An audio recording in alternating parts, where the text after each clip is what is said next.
So the Thrive in 5 series came out of the Small Business Toolkit, and all the speakers are from that Small Business Toolkit. And the Small Business Toolkit is made for members, by members, giving you hints, tips, tools, advice, things you need to do to run your business. If you haven't got a copy, you can get one, and I suspect one of my fine team is about to put in the chat details of where you can download a copy of the Small Business Toolkit. I should know, but I clearly don't, otherwise I would have done it. In fact, the designer of the Small Business Toolkit is on the call. Wave at the camera, Anna Bailey. Hello, Anna. Anna designed it, fantastic graphic designer, and they also do online, I never know, e-commerce is the word I was searching for rapidly as I was talking away there. So thoroughly recommend her and Freeway Projects, her company. Before I hand over to our speakers, I've just got a couple of minutes left. I just want to tell you a quick couple of things about what the Chamber of Commerce is doing on your behalf, what we're lobbying for. We're asking government at the moment to give us at least 1 week's notice of what the restrictions will be when they are lifted from a national lockdown. And it seems likely that we'll go into some sort of tiered local arrangement again. I was looking at what the likelihood for Plymouth is, and I don't say this from any sort of educated point of view, other than I sit on the Health Protection Board and see the stats of where our infection is. And we're likely to be in tier 2, which if you live on your own like me is just as good as lockdown, because it says you can go to a restaurant, but only with members of your family. So me and the dog can sit in a restaurant, but I can't actually meet up with anyone, which is a bit dire. Where was I going with that? Yeah, 1 week's notice of changes to any of the restrictions that are in place. And we also want evidence from government about why restrictions happen, sectoral evidence. So I've actually seen a letter that's gone to the Prime Minister under the Data Protection Act, actually, or under GDPR, I suppose it is now, but asking basically freedom of information request, asking to see evidence of why certain sectors needed to shut down, because we feel that the 5 tests British Chambers of Commerce are asking include, the first test has to be that there is evidence of restriction, why we have to do it, rather than just a blanket, as I've described it, rather blunt tool, rather than the sort of surgical precision we should have. And that surgical precision, of course, would be much easier if we had a world-beating test and trace system. But I'm not going to go political, because I'm not allowed to, because we are apolitical, of course, and I'm just representing the business. There is a rumor that we are going to see white smoke rising out of government to say that a deal has been done with Europe on Monday. I'll believe that because when I see it, because I've heard that a couple of times before with different deadlines whizzing by. As the author Douglas Adams used to say, I love deadlines, I love the noise they make as they swoosh by. We have had these various deadlines and they just don't seem to be being met, but allegedly there'll be some sort of deal coming out of government. The final thing we've been doing sort of on your behalf that I want to tell you about today is we've been working with local authorities to decide how the discretionary grant can be allocated fairly and appropriately. So there are 2 grants for businesses. One's is for those who are forced to lock down or close rather during this national period of lockdown. They get a grant based on what they call a hereditament. One of the commercial lawyers on there will tell me that I've mispronounced that, but basically it's if you pay rates, you get a grant proportionate to the rateable value of your building. And the second is a discretionary grant, and the local authorities are working out here now how to allocate that, because clearly when that opens, they're going to be inundated with requests for that grant. So government hasn't given much in the way of guidelines about how to allocate that grant, and we're working with them to say which sectors we think are really needing that. So that's enough from me. That's just to let you know what the Chamber is doing on your behalf. I know people join chambers for different reasons, but one of those reasons is the lobbying, policy, advocacy we work to make to make the business environment as good as it can possibly be for our members. So without further ado, I've managed to actually finish that bang on time. That's incredible. That's more luck than judgment. I will hand over to Sarah Knight from Sarah West Recruitment. I always get that the wrong way around. Hopefully I got it right there. And look forward to seeing your presentation. Sarah. Thank you very much. I'm going to try and follow your lead and get it spot on 10 minutes too. So I was going to talk about recruitment and getting it right, but getting it right in and out of lockdown, because of course we've got no idea what's coming. So I run a recruitment agency, and I have done so since 2008, although I've been in the industry in the local area for about 22, 23 years. And this is my team at Sarah West Recruitment. Whilst I've worked with bigger firms, as in I've recruited for people like BT and Edward Jones, who have a national network of advisors, actually my heart is in helping SMEs grow in the Southwest. And so our client base are generally in the local area, and we're working with people looking for staff within marketing, sales, general office, management and technical. So that's just a little introduction to who I am. So in terms of where to start, and I think it's important that you get the basics right first. It's really important that you have a good job description and person specification in place. And it's really important that you move away from just having a list of duties and responsibilities, because actually candidates these days are looking to join the right business. And so actually what they're looking for is to know more about your company, where you're going, what your plans are, your vision, your mission, what's your culture like. And so it's really important these days that actually the job description and the recruitment that you do is very values led. And I think particularly as things are changing out in the landscape at the moment, things like adaptability are probably just as important to you as businesses as certain skills. And I challenge you to look at what you think is essential versus those desirable skills, so that the field is as wide as it can be. Where I talk about diversity, of course, I'm talking about the benefits of, gender and race within your workforce, but I'm also talking about things like challenging whether you do really need industry experience when you're looking to hire. And also, do you need certain qualifications? Can you be a little bit more open-minded?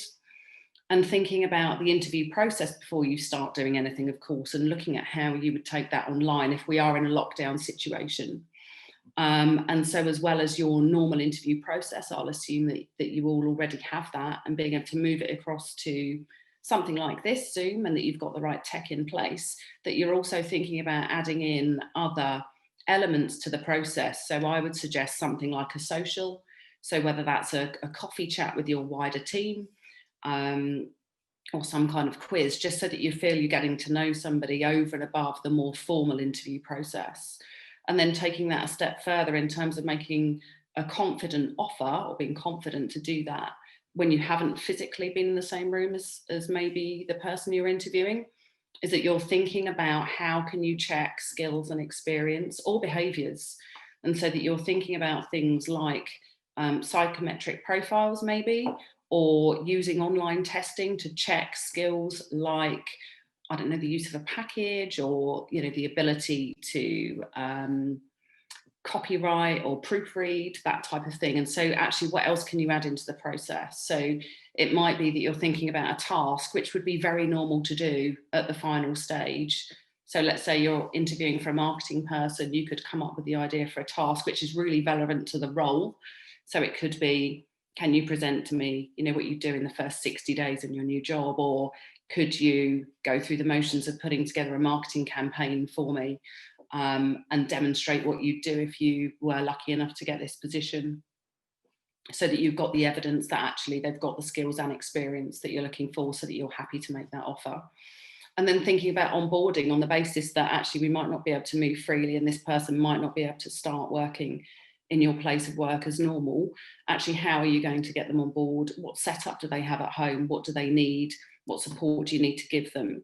The companies that I work with that are doing this the best, the MD or the CEO is the person who's taking responsibility for the induction. And the reason they're doing that is to make sure that the values, the mission, what the company is all about and how they do things is really, really clear, and that message isn't diluted in any way as somebody new starts. So then thinking ahead to the interviews themselves, you need to prepare. We talk a lot about candidates preparing for an interview, but actually the interviewer should do as well. I would make sure that you've looked at somebody's LinkedIn profile and you've done some research on them, because you get a whole load of information out there about somebody over and above the CV that you've seen. But make sure you've read the CV, as obvious as that sounds, so that you've got at least some good icebreakers, or you're talking knowledgeably as you're maybe questioning somebody. But that you've also read the job description and person specification. You may or may not have written that yourself. Thinking about your interview style, that's going to depend, I think, on the level of role that you're recruiting for, and the process your company has in place. I think it would be very normal for that first interview, which maybe could be a telephone interview, to be kind of very open in terms of what's your situation at the moment, what else are you going for, what are your salary expectations, just to do that initial criteria check more than anything, build some warmth, get a feel for the person's character. But then thinking more about traditional interview questions, which could be, why are you looking to leave your current role? And actually, I should just mention that when I was trained, I was always taught to ask that question twice. So to ask, why are you looking to leave your current position? And then to look away and make some notes on something and ask, and what's the other reason? And that's very often the real reason somebody's looking to leave their role. And then competency-based questions. Of course, past behaviour is a really good indication of future behaviour. So you should be thinking about the behaviours that you're looking to hire, and then asking questions which will allow somebody to demonstrate whether they have or have had that experience or can demonstrate that behaviour. And that would be something like, could you give me an example of when you've had to hit a target in a previous role? And then you might follow up with, and what happened? How did you go about that? Looking back, would you do anything differently? Selling yourself, you'd be surprised how much choice candidates have at the moment. And so whilst there's a lot in the news about the level of redundancies, how many people are looking for work, actually in our local area, people are finding jobs really quickly. There's lots of companies that are growing and that are hiring at the moment. So you do have competition. So you need to sell yourself. And as I said earlier, candidates are looking to join the right business and they're looking to join the right leader. So you need to make sure that actually your social profiles sell you as well as your business. That you're talking about your goals for the business, where you're going, your benefits package, the people in your team, the development that you offer, those sorts of things, so that people want to work for you and you're their first choice, of course.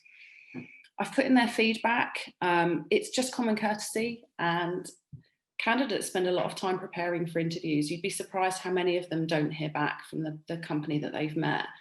It's a really good opportunity for you to have a brand advocate, even in people who haven't gone on to be successful with you. So make sure you give something back, and make sure it's timely, make sure that it's honest, make sure it's something that they can use going forward. I would even say that actually anybody who applies to your company should get a response. You don't know when you're going to need them again. You don't know when your path might cross again. Make sure they have a good experience with you. Other considerations, where I've put be open-minded, I guess you can take that in lots of different ways. I was thinking more around, do you need to hire? Can you outsource this to a third party? Is it a permanent role, or could it be temporary? Is it a project? Or actually, when CVs or candidates are in front of you, that you're thinking, okay, it might have been a permanent full-time role I advertised, but could I take somebody on reduced hours? Is somebody going to be working from home, or where were they based? And just to kind of give yourself as many options as possible. Referencing, take them, of course. So many companies don't make any offer subject to references, because once somebody's accepted an offer, you're in a contract, of course. I would always take references verbally, because people are much more inclined to tell you about their experience of a previous employee verbally, and maybe tell you the things that they wouldn't put in writing. So I would always just pick up the phone and call somebody's previous boss to ask for a reference. And in terms of maintaining communication, I think I've already touched on it, but taking it a step further, the moment somebody accepts an offer from you and they hand their notice in, it often goes a bit quiet as they're waiting to start their role. You need to be aware that they are potentially going to be counter-offered. They're still getting updates from job boards about new jobs that are coming up, and they're still getting contacted by recruiters. So you can't assume that they are still all yours and they're going to start. So keep in touch with them, build that relationship, and gradually start introducing them into your business. And then just finally, this is just a graph from our governing body, which is just showing you that actually optimism is back up from companies.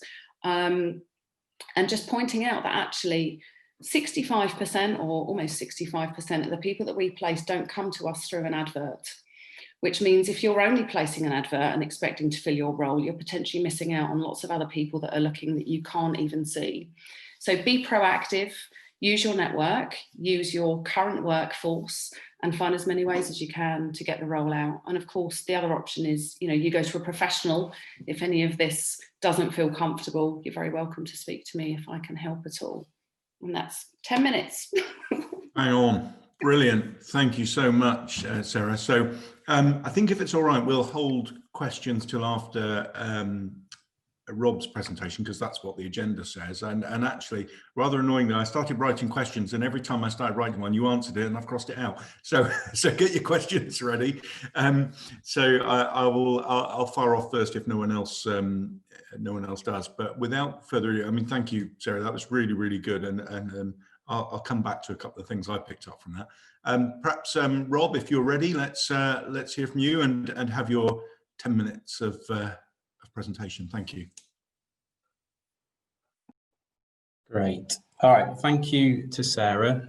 Sarah and I actually discussed this presentation together, so I've sort of hopefully tailored mine to sort of think about the step after you've successfully recruited this person and what you need to be doing as a successful employer and what your legal obligations are and some other things to sort of bear in mind. So just a tiny little bit about me.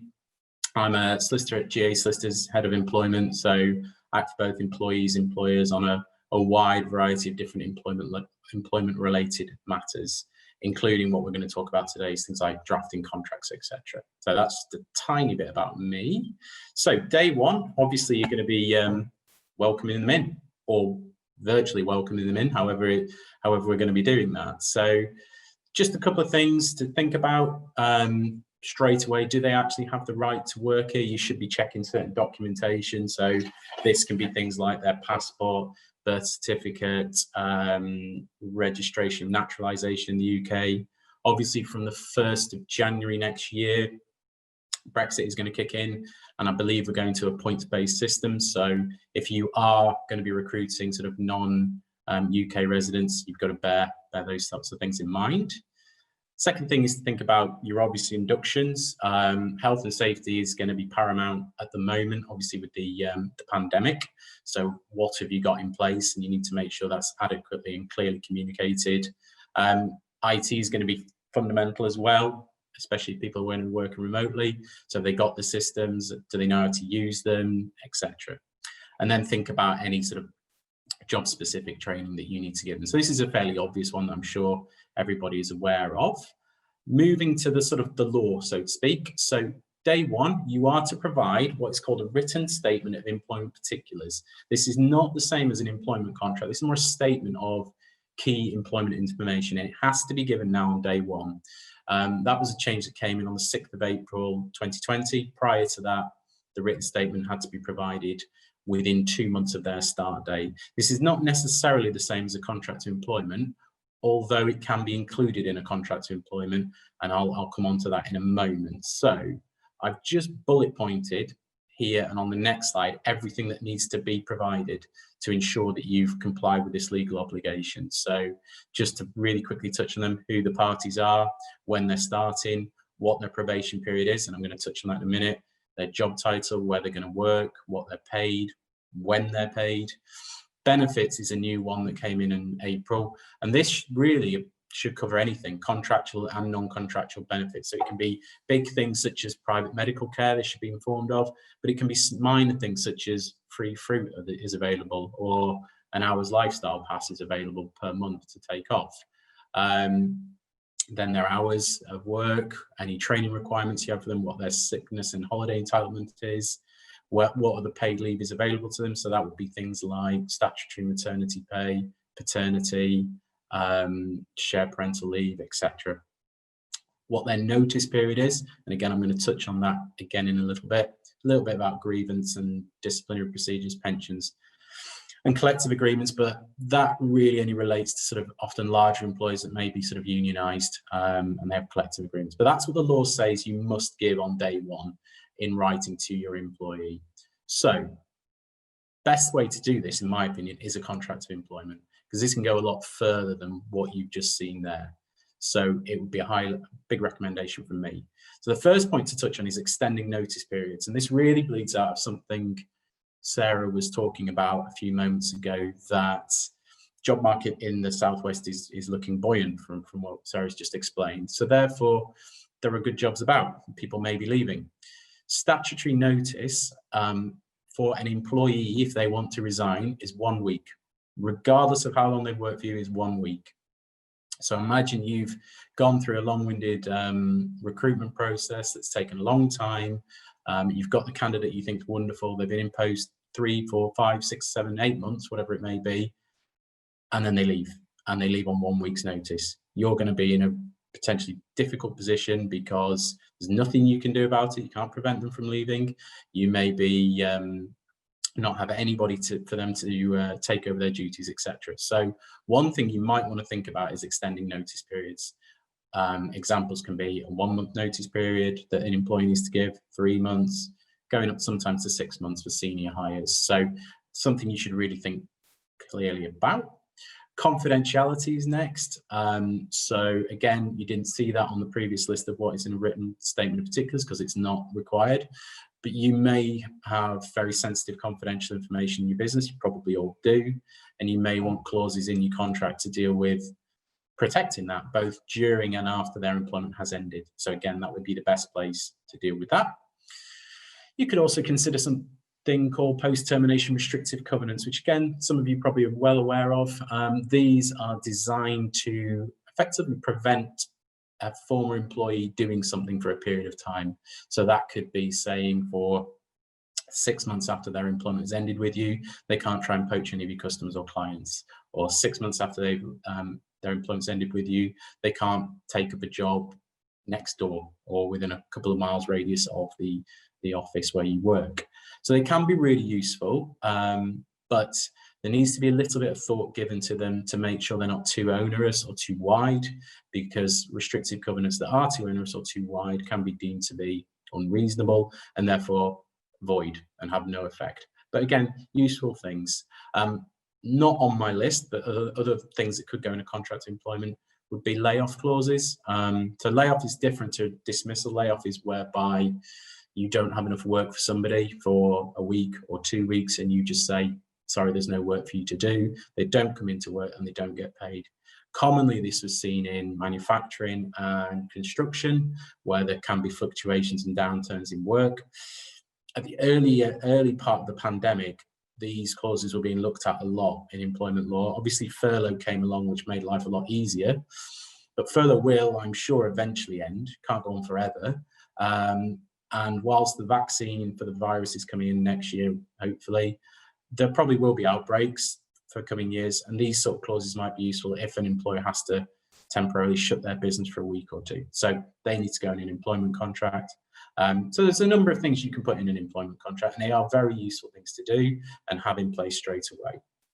And the next one, and this really thinks about following on from what Sarah said about recruiting somebody, is to think seriously about a probation period and a probation process. And they are really useful because they allow you to have a look at your new recruit to work out, is this person actually a good fit? You'll go through the recruitment process and you will get a really good picture of these people, but you're only really going to get to know them once they're working for you.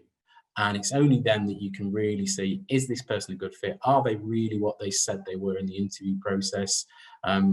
So do we want to retain them? You could have a probation period that perhaps lasts for 6 months. And that's what I commonly see. And during that 6 months, if you decide it's not working out, you can give them a week's notice generally, and off they go. Once they've passed, they go up to perhaps your 1, 3, 6 month notice period. So they're really useful to sort of help the employer make a difficult decision if they have to. If that recruitment hasn't worked out, they can also be extended. So if you get to sort of month 5 and you think, still not sure. If you've drafted it properly, there can be a mechanism that says, actually, we can extend it for another 3 months, another 6 months, or something like that. And again, that would be in your employment contract. And when you're drafting these things, always give some thought to how they actually are completed. So take, for example, a 6-month notice period, 6-month probation period, sorry. At the end of that 6 months, presumably, if they haven't failed it, they've passed it, and then they will automatically go up to the higher notice periods and things of that nature. I've seen examples where employers, for one reason or another, were unhappy with an employee but didn't get around to doing anything at that 6-month period, and then got into a dispute as to whether they could give 1 week's notice under the probation period or the longer notice under the sort of main contract. So if you're going to have these, perhaps think about a mechanism to say, when will they deem to be complete? And I would say when you confirm in writing to them that they have passed their probation period, then it's nice and easy doing it that way. The next thing to think about is monitoring. And again, why would you do it? Well, you recruit an employee to do a job for you. You want to know how well they're doing that job. It may be that they are getting through all their tasks really quickly, and by monitoring it, you can realize we can give them more work, or it may be that they are possibly struggling, or you're seeing problems creeping into their work. So monitoring it, you start to build a picture as to how well this person may be performing.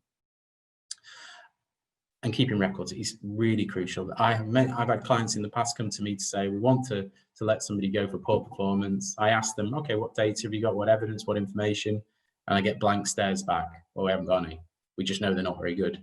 Which isn't really helpful if you're thinking of actually taking sort of capability process or performance process with people. So what I would say is anything that crops up with an employee, good or bad, you want to keep a record. So you're building up a picture of how well this person is performing or not.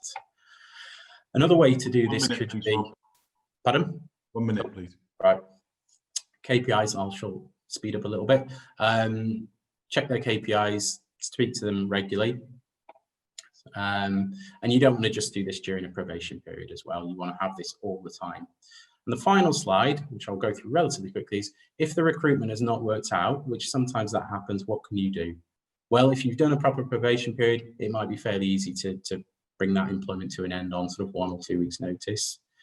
2 years service is the magic rule really in employment. So once an employee's got 1 2 years service, they can present a claim to an employment tribunal for unfair dismissal. So if you're thinking at 12 months in, they're not really working out, you might want to think about doing something sooner rather than later.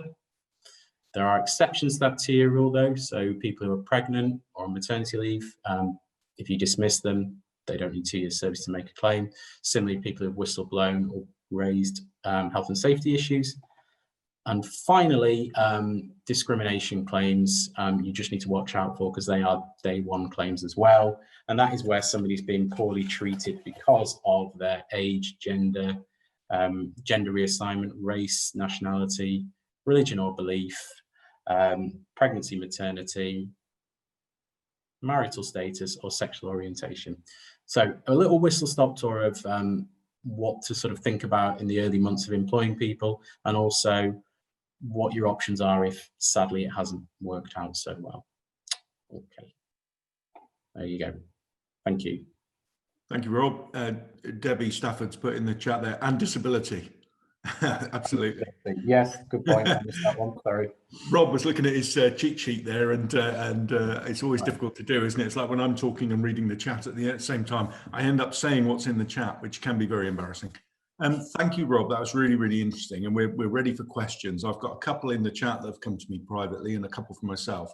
But please, if you've got a question, raise your hand, put it in the chat. And remember, when you ask your question, introduce yourself, have a chance to very quickly say a bit about yourself, so we get a bit of networking in here as well. If I could start off with a question to both our speakers. So how do you get a feel for a person when you're working remotely and when you're recruiting remotely? And from a legal point of view, Rob, can you meet with someone? Is this essential? Is it classed as essential to be able to meet with someone? Is it legally okay during periods of restrictions to meet for doing an onboarding process and so forth? Because it must be very, very hard to monitor someone's capability and to get them properly and effectively and safely onboarded if you aren't able to meet with them. So perhaps Rob first. Well, obviously the guidance or the restrictions say you can attend your workplace if it is essential. Onboarding, whether it would be essential, I don't know. I suppose, Stuart, at the end of the day, some industries it will, some perhaps it won't be. I mean, to get a feel for people as to how they're performing once they're in, I think you probably can. I think you probably can, because you'll start to see the quality of work. You'll start to see the attitude. I know it's not the same as having somebody sat next to you, but it is the world we're in. I think you will start to see those little things creeping in that might be really good. The really good signs of thinking this is a really, high quality employee. Really glad we've got them. Or unfortunately the opposite. I think they will start to creep in. It might be harder to spot. They might be harder to spot than if you were sat listening to somebody on the telephone or watching them in a meeting or whatever they may be. But that's why monitoring is going to be so important. It's going to be so crucial to make sure that you monitor people properly, to make sure that they are doing what they need to. And every business is going to have a different approach to how they monitor their employees' output. But I think I think you're going to have to do. It's not as easy, but it is still possible to get a feel for people, I would say. Yeah, Sarah? I'd argue that we're all experts these days at getting a feel for people. We do so much on Zoom these days. I don't think it's hugely different personally to these days meeting somebody in person. I think in terms of the recruitment process, there are so many other opportunities to get a feel for somebody's personality. So, I mean, in our office, we get email communication, we get a CV sent to us. So we're already being able to get a feel for what somebody's communication style and their language is like, how quick they are to respond. We would always then phone them and have a conversation on the phone and try and get a feel for, their situation, those sorts of things. So I think you're kind of building a picture from that very early point that you're having contact with somebody. So I think if you're staging it properly, and there are lots of different ways of having contact, different people from your organisation in contact with potential employees, then you've got every chance of looking. But then, of course, you can also back that up with psychometric testing, which will give you an insight into somebody's character and their behaviours. And they're fantastic. There are so many different things on the market. But then I think also, as I'd said earlier, adding in some kind of social element so that, the person you're trying to get to know relaxes more so. But, I would argue that actually everybody's kind of got that sixth sense from, 6 months plus of, operating over video. So, yeah, I'm sure you're all kind of experts in your own way, and you're experts in your own business. So actually you're going to know who's going to fit and what works and who's a cultural fit more than anybody else would. So, there's still a place for gut instinct in amongst all of that lot. I think when people have got their guard down is the best time sometimes, isn't it? So perhaps you could use a virtual waiting room for the interview. So not giving anything away for any of you who might apply for a job at GA, and they might do things differently now. But when I was there and was looking after recruitment, we'd always actually ask the reception staff to just make a couple of notes of how they interacted when they came in and what they said and were they friendly and, how did they, because we got people who can act very friendly and personable for the half an hour to an hour of interview, but actually outside of that weren't very pleasant, So thank you for that. I've got questions actually whizzing in the chat here. I don't know if Andrew's still on. He said he's had to leave. He's going to have to leave, but he said he likes the concept of outsourcing recruitment, but what are the pitfalls to avoid? Perhaps you answer that one very quickly, Sarah. I guess turning that around, the most important thing is you find the right person to work with. So I guess there's lots of agencies out there who will, of course, tell you how fabulous they are. I guess the thing is to dig down into the experience of the actual person you're going to be working with to work out whether they're the best person to represent you, but actually how well connected they are in terms of what it is you're looking to find. Speak to a few different people. And again, I think you'll know when you're talking to the right person, and don't stop until you find the right person. Make sure you've got a good guarantee period in place as well. You only pay a recruitment agency if they actually find and place somebody with you. So actually it costs nothing to engage them and to get them to kind of start that search. and just make sure that that period thereafter, if anything does go wrong, and if you're working with the right person, it really shouldn't. If your process is good and their process is good, but sometimes it does, just make sure you're covered. Thank you, Sarah. Yeah, I think that's really important, and about working with people who share the same values. And you talked about value-based recruitment. I completely agree with that, and I think that goes to extending to the organisations you work with, because I made it a point that I would always go back to everybody who'd applied for a job. You can't forget they took a massive amount of time out to do that and to go through the effort, especially if they get to interview stage. They've put hours and hours of work to get to that, and to just say, sorry, you haven't got it is I think incredibly rude. I think it needs that feedback and that keeping that relationship going. And I can count several occasions where someone who's been rejected for a job has ended up working with the organisation, maybe in a slightly different role or what have you. They're a good advocate of your brand, actually, if you get that bit right. The amount of people who recommend my company where we maybe didn't even find them a role because they had such a good experience with us, and we helped them and gave them advice and spoke to them about their CV or their interview technique, and we might not have placed them, but they've gone on to speak really highly of us. So it's a really good opportunity to get the word out of what you do and how well you do it as well. Yeah, excellent. And Steve Statham's made a really good point in the chat there. The motto at St Luke's is to recruit hard and manage easy. I think that's absolutely right. You've got to be right. Working with people is a massive, well, it's a strong relationship, isn't it? It's a relationship, and if it goes wrong, it goes wrong usually pretty spectacularly. So I think you're right. Get it right.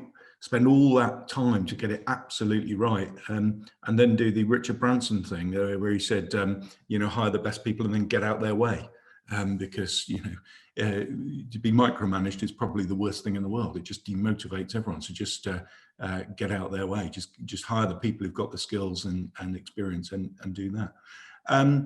So Karen Meadows at Pushed has put in, how often should a company review their employment contracts to ensure it's keeping up with the law? And that reminds me, just before you answer that, Rob, that we have, as chamber members, of course, you've all got access to Quest services, and Quest are a whole bunch of downloadable documents that are kept up to date. So that will include employment contracts and the other contracts that Rob said.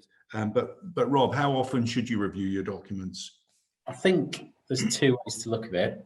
There haven't been significant legal changes, first of all, for a long time. There have been some slight changes, as I touched on, about you've got to give the Section 1 statement on day one, that came in April of this year. But before that, there haven't been significant changes to sort of things that would go in an employment contract as such.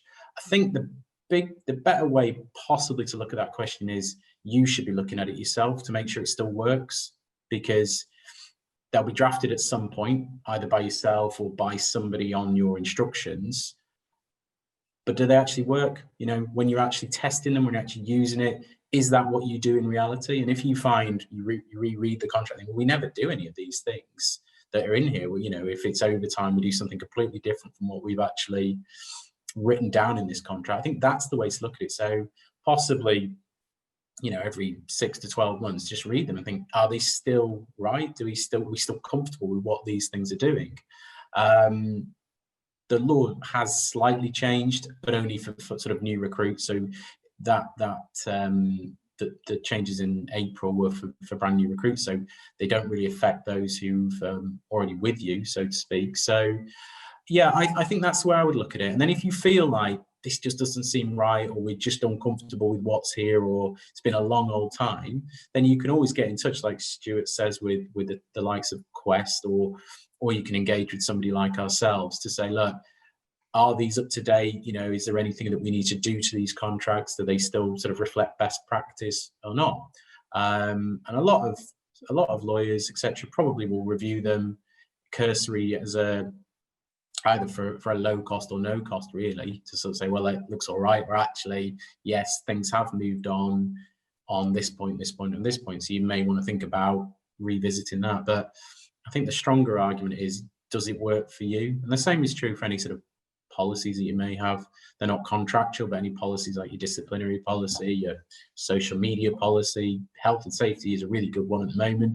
It's actually just read it and think, are we happy? Does it work? Do we do it? Do we follow it? Do we use it? I think that's the way I look at it. You mentioned health and safety, and that's why when I was talking about meeting in person, for a lot of companies, onboarding without actually meeting would be almost impossible from a health and safety point of view.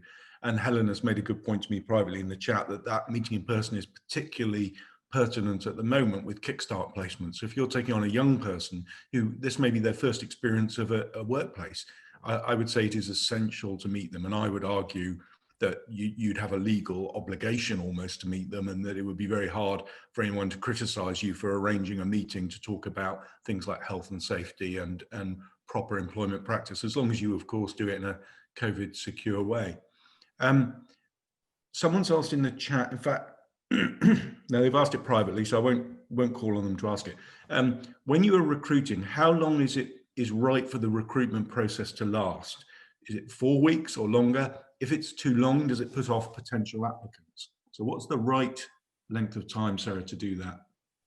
I don't think there is an absolute right length of time. I think a lot of it depends on how many stages you're going to have and the level of the role. So I think if it's a fairly junior level role, I think actually stepping back a bit, I think if you give yourself 10 days to 2 weeks to attract candidates, and then I think if you then put forward a strict recruitment process and you make sure that all the right people are available and their diaries are clear, to recruit somebody where there's maybe a 2-stage process, it should take, say, 4 weeks. And then you've got however long their notice period is until they start. I think if it's a senior level role, then you're probably going to have more stages. There could be more tasks or testing involved. So it could be slightly longer.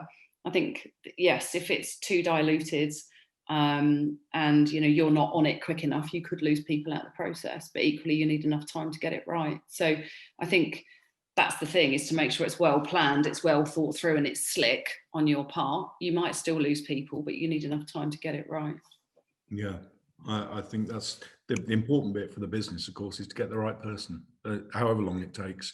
Employing the wrong person is painful and expensive. There's a private comment in the chat to urge businesses to ensure their recruitment processes and employment practice are inclusive and accessible, thereby accessing the widest pool of candidates available, particularly in the current climate and considering mental health and well-being. So that's an interesting point. I'd be interested in your view, Sarah, about the sort of diverse nature of recruitment, and just all the stats say that taking on a diverse workforce helps productivity, helps customer engagement, is good for the business, and yet still we find a sort of reluctance to perhaps take on anyone whose needs may be slightly different to I don't want to use the word normal, because even that's incorrect, isn't it? But to the usual. So it requires a bit more thought, perhaps. What are your thoughts around that? There are huge benefits to having a diverse workforce. Particularly at a time where businesses are looking to change and evolve really quickly, because of that cognitive diversity. So I'd say it's absolutely essential. But of course, companies have to approach it in the right way. And I think that sort of starts essentially with the advertising. So making sure that your advertising is going out across as, wider channels as you possibly can, to make sure that that as many different audiences see those posts. So for example, we've done a lot of thinking in-house about how we do that on behalf of our clients to make sure that they have a really kind of diverse shortlist to look at. And so that might be looking at, say, different social channels to make sure that you're tapping into different generations, that your messaging is different. You're not just looking online. How are you reaching the LGBTQ community, for example? So it kind of starts with that initial stage, which is, how do I write my adverts so that they are inclusive and that they're not assumptive in terms of who might be, the right hire, getting it out as wide as possible. And then I guess making sure that the hiring managers are educated in how to read CVs, how to run that recruitment process so that actually everybody can compete fairly, and that your business therefore is making a good decision at the end. Yeah. Thank you. I'm going to come to Steve Statham in a moment. He's got his hand up. I just want to say on that, it was interesting. I took part in a Create Change leadership group, I still do, with Rio, the Real Ideas organization, about being more inclusive in the workforce, about inclusive growth, about giving opportunity to people from across the the employment spectrum, I suppose, from social diversity. And I realised I was inadvertently discriminatory. There's just self-realisation that when I read a CV, I look at the address, and I realised that, having come from a police background, there's certain streets and areas where I'd look at and think, crikey, that's a rough area.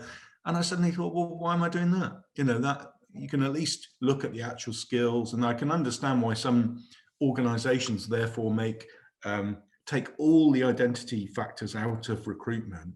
My only problem with that is it becomes so impersonal. You don't get a feel for the person. You don't, you know, the old fashioned, if someone sends you a letter and a CV, at least you know how they craft a letter, how they write, how they communicate. So I just find that balance particularly difficult. And Sarah, you might have a think about that while I go to Steve. Steve, sorry, you've had your hand up for a while. My apologies. Steve. He's on mute. Sorry, Steve. Yeah, I got there it. you go. Yeah, I think Sarah picked up one of the points I was going to make anyway, which was about how effective we are at training our managers around recruitment and the responsibilities put onto them. But also, one of the things we fell into a trap a few times of how critical the person spec is around recruitment as well. Because I've got to a situation where managers have probably got down to the last two candidates. And sometimes they will sit around trying to discuss the two candidates rather than discussing the person spec. Because what they've ended up sometimes is two candidates who do not meet this person spec at all, but they think they've got to make a choice between the two candidates rather than saying, can these two people actually make the person spec? And it just makes me think about, one is about training the managers, but also ensuring that, you know, your person specs are pretty accurate. And I share what Sarah said in originally about what is essential and what is desirable around your person specs as well. Yeah, Sarah. I think it's really, and I think that's part of the problem for companies, is they end up hiring someone they like, or who's interviewed well, or they've connected with, you know, and I think there is a place for that, but actually you need a strong process in place, you know, and I think part of that is training your managers, and part of it is having a process in place as to how do you make a decision. So a lot of companies will have a criteria, and they will ask their managers to grade people and be accountable for that decision. Because actually, and you know, again, another reason to have more than one person in that decision-making position, people that are looking at it objectively and are looking at the facts as opposed to, you know, do we like this person? Do they fit? Because actually you're in danger of, you know, hiring a team of clones, which actually, if you're looking at being in a, you know, an environment where you need to change and adapt and solve problems as a business, actually, if you all think the same and you all are the same, whilst that might be nice if you're all hanging out together, from a business perspective, that isn't necessarily what you're going to need. So I think it comes back to, you know, what do you actually need? And that's actually, you know, people are accountable for making the right decisions around that. And so I think, you know, there's an education piece, you know, for those decision makers in the business. Yeah, it's interesting, isn't it? I really struggle, and I'm sort of on that bridge, I suppose, in sort of age group. You know, my father would have said he wasn't racist, but he thought an English person should be reading the news. I would think I'm inclusive and welcoming, and yet I still struggle with wanting to make sure someone fits. So if you've got a small team, sort of personality fit is important. You can't have a total disruptive person in there, and that is an interesting dilemma, I find, because I want to be as inclusive as possible, but I also want to make sure I get people who will gel well as a team. But some of that depends on how you define fit, and I guess how you educate the workforce, you know, as to kind of what that looks like, and, you know, what your culture is. So I guess, you know, it's a much wider, you know, it's a much wider piece, isn't it? Yeah, thank you. It's just a really interesting concept, isn't it? And it's getting that balance of all those things to make sure you get, obviously, firstly, someone who can actually do the job. I mean, I used to say when I was in the police service, I'd work with anyone as long as they could do the job. My frustration was when you got to the sort of positive discriminatory sort of steps where someone was put into a role to fill a diversity sort of tick box, but couldn't actually do the job. And that then becomes, I think, actually makes the problem worse, because then you know, anyway, it's probably a much deeper subject. Sorry.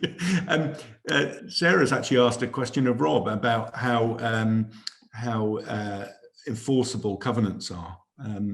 Rob, so you talked about covenants earlier. Yeah, restrictive covenants is I'll say a grey area, and that's probably the best way to put it. They are enforceable if they're deemed to be reasonable, but what does reasonable mean? And that looks at how sort of fair they are when you look at the whole circumstances themselves. So, for example, a restrictive covenant for somebody like me probably would be, as long as it's not overly wide, as in it's going on for years and years and years, or it's overly wide as far as a geographical restriction is concerned. Whereas a restriction for somebody who's in an administrative role, probably not. And the thing with restrictive covenants is they have to constantly be updated.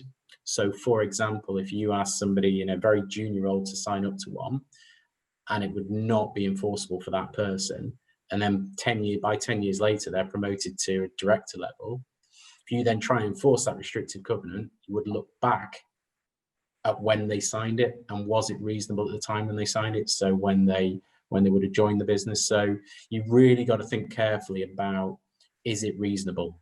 Is it too wide? Courts would look at balancing an employee's ability to earn a living against protecting the legitimate business interest of the company. So you have that balancing act.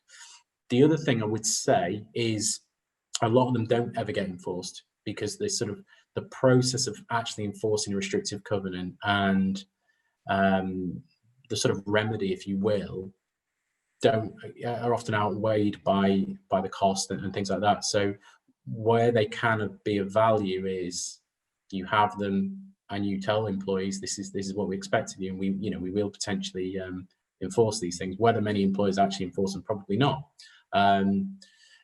So yeah, I've gone a bit around the houses with that one, but yeah, they are, as long as you think about them properly. And really think about them properly. Don't just sort of find some that are on the internet, just think, right, I'm going to just drop them into my contract. That's when they often aren't enforceable. So you really think carefully about, do we need this? How wide does this actually need to be? What does this actually need to protect? And if you do that, and you've got legitimate sort of arguments to back that up, then you're more likely to have a restriction that's going to be enforceable. So it is a grey area, that one. Yeah.